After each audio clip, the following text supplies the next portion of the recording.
அவர் 41 வயசு ஆகுது. அடுத்த தேர்தலை அவர் சந்திக்கணும். அடுத்த தேர்தலை சந்திக்கும் போது அவர் கிளீன் ஸ்லேட்டோட சந்திக்கணும். ட்ரம்ப்போட அடிவரடியா தேர்தலை சந்திச்சாருன்னா தோக்கறதுக்கான வாய்ப்புகள் அதிகம். ஒருவேளை ட்ரம்ப் பதவி பறி போனா கூட அவருக்குன்ட்டு ஒரு தனி முத்திரை ஏற்படுத்த வேண்டிய கட்டாயம் அவருக்கு இருக்கு. ஸோ தனியா தான் அவர் செயல்பட்டாகணும்.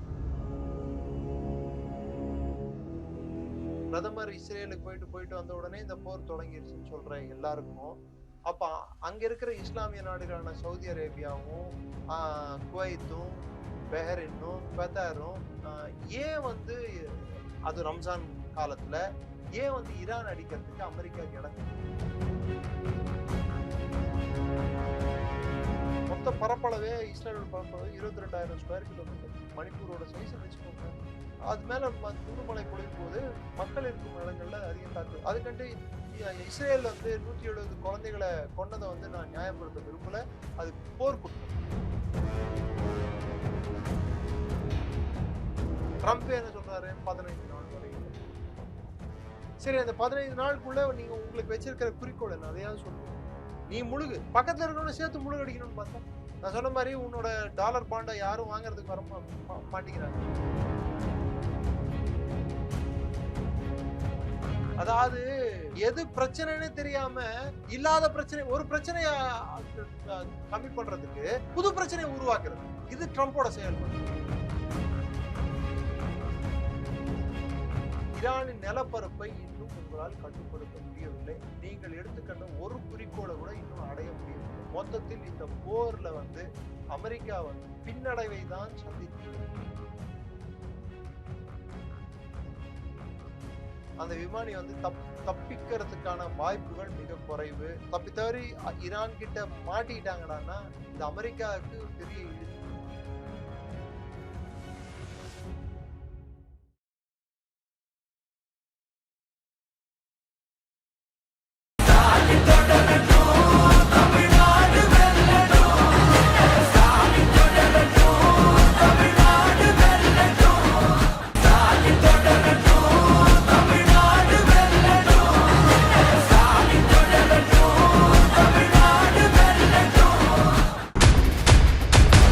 பேர் என்ன?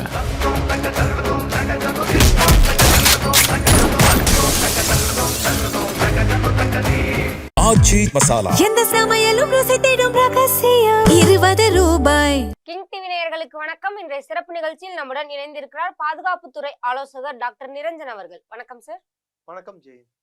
எப்படி இருக்கீங்க சார்? நல்லா இருக்கேன் மேடம். 2 வாரங்கள்ல முடிவடையக்கூடியதா போர் ஸ்டார்ட் ஆனாலும் கூட 6 வாரங்களை கடந்து போர் நடந்துட்டு தான் இருக்கு. ட்ரம்ப் பதவி விலகல் பண்ண வைக்கிறதுக்கான வாய்ப்பு இருக்குமா? டெமோக்ராட்ஸ் பிளான் பண்ணிட்டு இருக்காங்க. அடுத்து செனட் எலெக்ஷன் முடிஞ்சதுன்னா ட்ரம்ப் பதவி பறி போகலாம். அதான் ஜேடி வான்ஸ் ட்ரம்ப்பை விட்டு தூரப்படுத்திக்கிட்டாரு.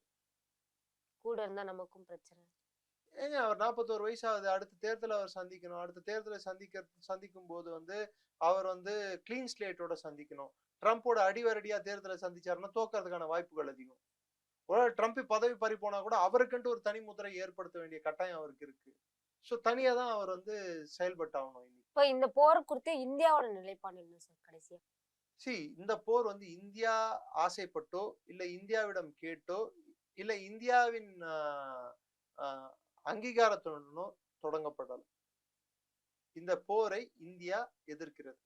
அடிப்படையா இது தேவையற்ற போராகத்தான் அரசாங்கம் பார்க்குது. பிரதமர் இஸ்ரேல் போயிட்டு வந்தாரு. அதனால பிரதமர் அதை தந்தை நாடு என்று சொன்னார், தாய் நாடு என்று சொன்னார். என்ன உருட்டு வேணாலும் உருட்டலாம்.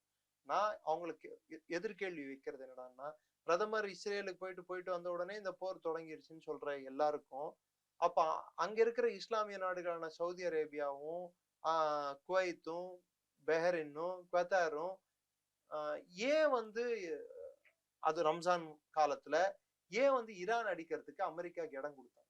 இப்ப உள்நாட்டுக்குள்ளே அவங்களுக்கு ஒற்றுமை இல்லை. உள்நாட்டு இல்ல, அதாவது நான் கடைசியா கேள்விப்பட்ட வரைக்கும் ஈரானும் இஸ்லாமிய நாடு தான், சவுதி அரேபியாவும் இஸ்லாமிய நாடு தான். சவுதி அரேபியா ஏன் இடம் கொடுத்தது? சவுதி அரேபியாவுக்கும் இஸ்ரேலுக்கும் எந்த ஒரு உறவு இல்லையா? யுஏஇக்கும் ஈரானுக்கும் இஸ்ரேலுக்கும் எந்த ஒரு இணக்கமான உறவு இல்லையா? அப்ரஹாமிக் அக்கார்ட்ஸை யார் சைன் பண்ணா? போன வாட்டி ட்ரம்ப் இருந்த போது இஸ்ரேலோடு ஒரு இணக்கமான சூழலை இன்னைக்கு யார் கைப்பற்றியுள்ளார்கள்? அதை யார் நடைமுறையாக்கியுள்ளார்கள். ஆல்ரெடி ஜார்டன் வந்து இஸ்ரேல் கூட ஒரு இணக்கமான ஒரு சூழல்ல தான் இருக்கு. சவுதி அரேபியா இணக்கம் காட்டுது, யுஏஇ இணக்கம் காட்டுது. சோ யாரெல்லாம் அமெரிக்காவுக்கு அடிவரடிகளாகவும் அமெரிக்காவின் கைப்பாவைகளாக மாறி இருக்கக்கூடிய அரபு நாடுகள் எல்லாமே வந்து இன்னைக்கு இஸ்ரேலை ஏன் கண்டிக்கல? சரிப்பா, நான் ஒத்துக்கிறேன், இந்தியா வந்து பிரதமர் போனதுனாலதான் இந்த போர் தொடங்கிருச்சு. இது எப்படி தெரியுமா இருக்கு? சீப்பு தொலைஞ்சு போச்சு, கல்யாணம் நின்று போச்சுன்னு சொல்ற மாதிரி இருக்கு. இந்திய பிரதமரை கேட்டா அவங்க வந்து டெசிஷன் எடுத்திருப்பாங்க தாக்குதல் பண்றதுக்கு. சொல்லப்பட்டது அந்த மாதிரி. சரி, இந்திய பிரதமரை கேட்டு டெசிஷன் எடுத்திருப்பாங்க. நெக்ஸ்ட் இந்திய பிரதமர் ரஷ்யா போறாரு, அதனால யுக்ரைன் போர் நின்றுடுமா இல்ல நீடிக்க போதா? அது அவங்க பர்டிகுலர். அதாவது வன்மம் கொண்டு பேச்சும் பேச்சை தவிர்க்க வேண்டும். உங்க வன்மத்தை நீங்க காட்டணும்னா பிரதமருக்கு எதிராக பல்வேறு வழிகள்ல காட்டுங்க. இந்த போரை இந்த பிரதமரோ இந்த அரசோ இந்த நாட்டு மக்களோ யாரும் விரும்பல. சில புரிதல் இல்லாதவர்கள், அடிப்படை அறிவில்லாதவர்கள் ஒரு தரப்பாக பேச முடியும்.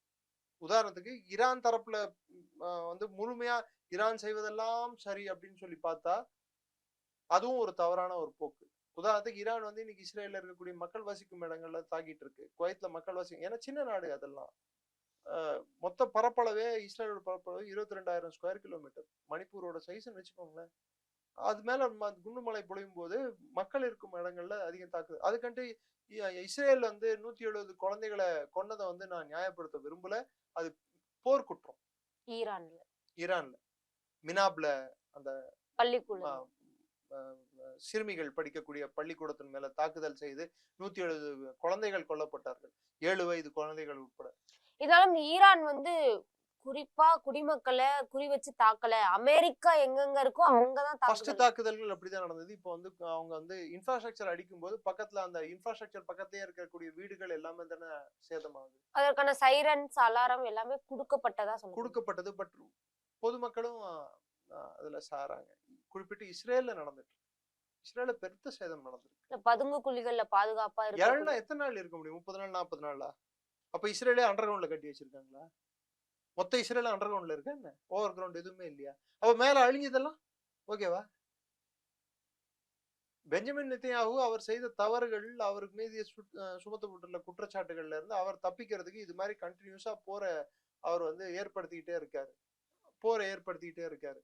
அந்த போர் வந்து இன்னைக்கோ நாளைக்கோ முடிவுக்கு வருவதற்கான வாய்ப்பு எனக்கு தெரியல. ட்ரம்ப் என்ன சொல்றாரு? 15 நாள் வரை இந்த போர் தொடரலாம். சரி, அந்த 15 நாளுக்குள்ள நீங்க உங்களுக்கு வச்சிருக்கிற குறிக்கோள் என்ன? அதையாவது சொல்லு. நீ முழுகு, பக்கத்துல இருக்கவன சேர்த்து முழுகு அடிக்கணும்னு பார்த்தா, நான் சொன்ன மாதிரி உன்னோட டாலர் பாண்டை யாரும் வாங்குறதுக்கு வர மாட்டேங்கிறாங்க. ஒவ்வொரு தர்ஸ்டே ஆனா டாலர் பாண்டை விற்பாங்க. அதாவது வியாழக்கிழமை விற்பாங்க. வியாழக்கிழமை அந்த பாண்டை இந்த வாட்டி எல்லாம் யாருமே அந்த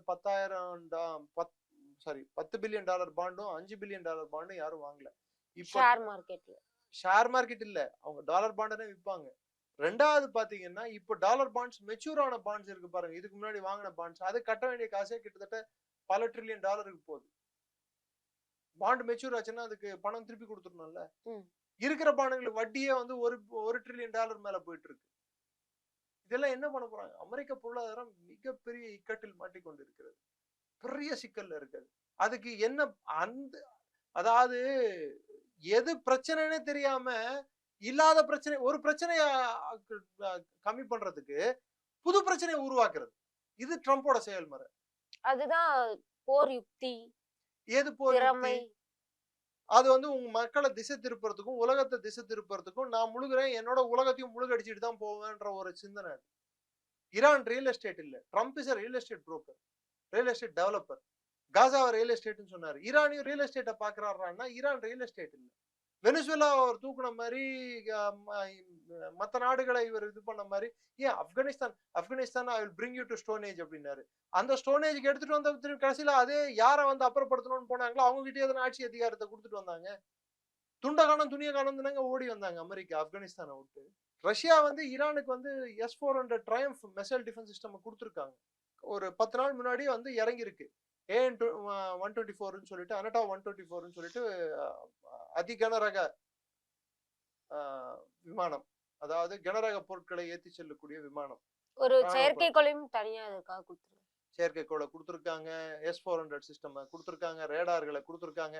இன்னைக்கு அமெரிக்க பிளேன்களும் ஹெலிகாப்டரும் எல்லாம் ஈரான் வான்வெளிக்குள்ள போனாலே அடிக்க முடியுதுறான்னா, அப்ப ஈரானோட பலம் குறைஞ்சதா அர்த்தமா இல்ல கூடியதாக அர்த்தமா? சேஜல் மிசைல்கள் 490 மிசைல்கள் இஸ்ரேல் மீது தாக்கப்பட்டுள்ளன. குறைந்ததாக அர்த்தமா கூடியதாக அர்த்தமா? ஹார்மோஸ் ஜலசந்தி இன்னைக்கு எல்லாரும் போயிட்டு வந்ததை இன்னைக்கு ஈரான் கட்டுப்பாட்டுல கொடுத்துருக்கீங்க. அதனால ஈரான் வலிமை அடைந்திருக்கிறதாக அர்த்தமா குறைந்திருக்கிறதாக அர்த்தமா? பொதுவா பார்க்க போனா ஈரான் வலுவடைந்திருக்கிறது. ஈரானில் இருக்கக்கூடிய பல்வேறு பகுதிகள் மீது நீங்கள் வான்வெளி மூலம் தாக்குதல் செய்ய முடியும். ஆனால் ஈரானின் நிலப்பரப்பை இன்னும் உங்களால் கட்டுப்படுத்த முடியவில்லை. நீங்கள் எடுத்துக்கொண்ட ஒரு குறிக்கோளை கூட இன்னும் அடைய முடியவில்லை.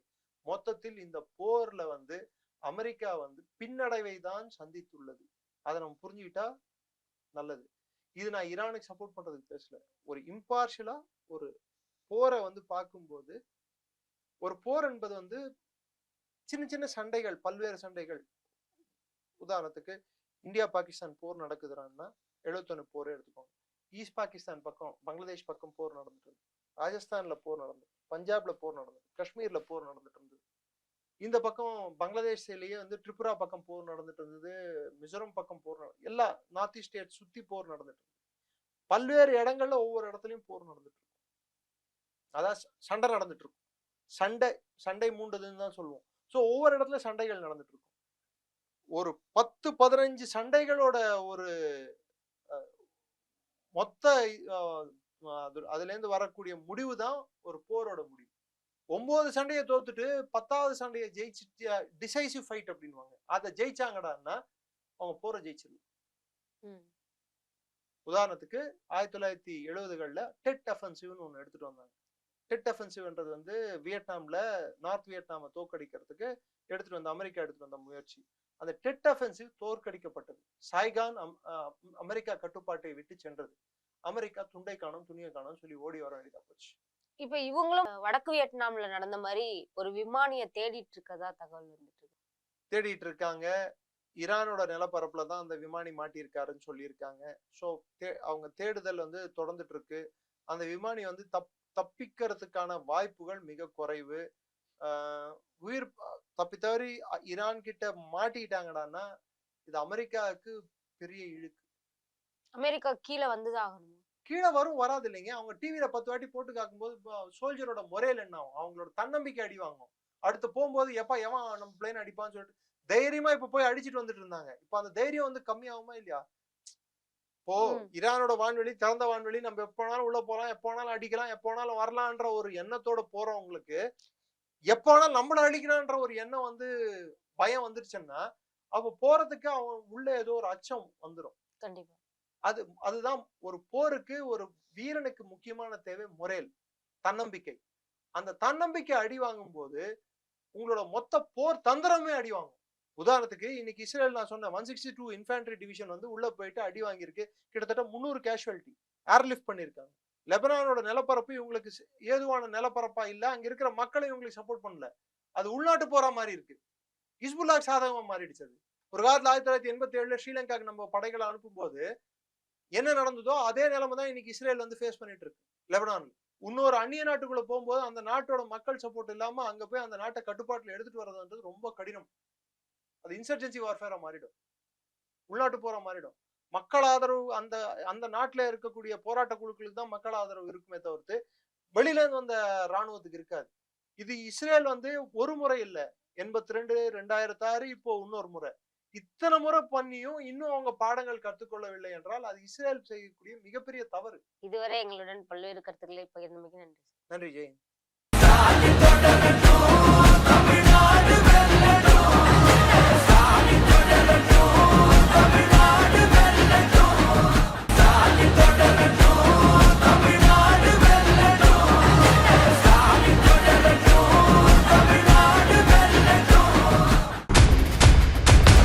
பேர் என்ன?